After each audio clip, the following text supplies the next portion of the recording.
খবর 24 সাথে আপনাকে স্বাগত। নতুন নতুন খবর জানার জন্য আমাদের চ্যানেলে চোখ রাখুন।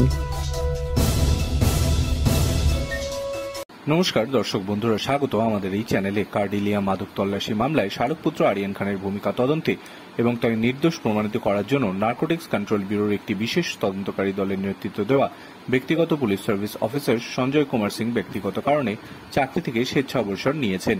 ওড়িশা ক্যাডারের 1996 ব্যাচের আইপিএস অফিসার সঞ্জয় মুম্বাইয়ের এনবিসির ডেপুটি ডিরেক্টর জেনারেল ছিলেন। 2025 সালের জানুয়ারিতে চাকরি থেকে অবসর নেওয়ার কথা তার।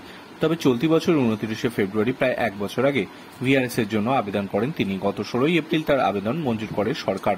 আমার একটি সফল কেরিয়ার ছিল, ব্যক্তিগত কারণে স্বেচ্ছাবসর নেওয়ার সিদ্ধান্ত নিয়েছি, জানান সঞ্জয়। 2008 থেকে 2015 সালের মধ্যে সিবিআই এ থাকাকালীন হরিয়ানার প্রাক্তন মুখ্যমন্ত্রী ওপি চৌটালার বিরুদ্ধে দুর্নীতির অভিযোগ, 2010 কমনওয়েলথ গেমসের দুর্নীতির মামলা, মেডিকেল কাউন্সিল অফ ইন্ডিয়ার অনিয়ম এবং সেন্ট্রাল রিজার্ভ পুলিশ ফোর্সের নিয়োগ কেলেঙ্কারি সহ বেশ কয়েকটি হাই প্রোফাইল মামলা পরিচালন করেছিলেন সঞ্জয় সিং।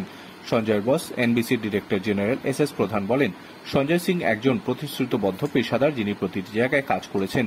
তার তদন্ত দক্ষতা ছিল পুঙ্খানুপুঙ্খ। এটা এনবিসির ক্ষতি। এখানে থাকাকালীন আমাদের জন্য উনি সম্পদ হয়ে উঠেছিলেন। সঞ্জয় কুমারের সঙ্গে ঘনিষ্ঠভাবে কাজ করেছেন এমন ব্যক্তিরা দাবি করেছেন যে তিনি অভিযুক্তদের বিরুদ্ধে মামলাগুলি শক্তিশালী, নথি সমর্থনযুক্ত এবং বৈজ্ঞানিক প্রমাণ দিয়ে তৈরি করতেন এবং একটি মামলাকে যৌক্তিক পরিণতিতে নিয়ে যাওয়ার জন্য বিভিন্ন আদালতের দ্বারা নির্ধারিত আইনি পদ্ধতি এবং নির্দেশিকা অনুসরণ করে চলতেন। 2021 সালের জানুয়ারিতে এনবিসিতে যোগ দেওয়ার আগে সিং ওড়িশার অতিরিক্ত ডিরেক্টর জেনারেল অব পুলিশ ছিলেন। মাদকের বিরুদ্ধে রাজ্য পুলিশের টাস্ক ফোর্সের তদারকি করতেন। তারও আগে তিনি ভুবনেশ্বরের পুলিশ কমিশনার ছিলেন।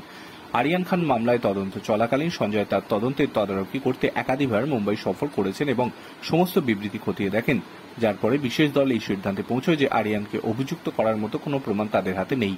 তদন্তে কেন্দ্রে এনবিসি প্রাক্তন জেনারেল ডিরেক্টর সমীর ওয়াংখেরের বিরুদ্ধে ব্যবস্থা নেওয়ার সুপারিশ এবং আরিয়ান খান সহ 6 জনের বিরুদ্ধে মাদক পাচারের অভিযোগ তুলে নেওয়ার সুপারিশ করা হয়।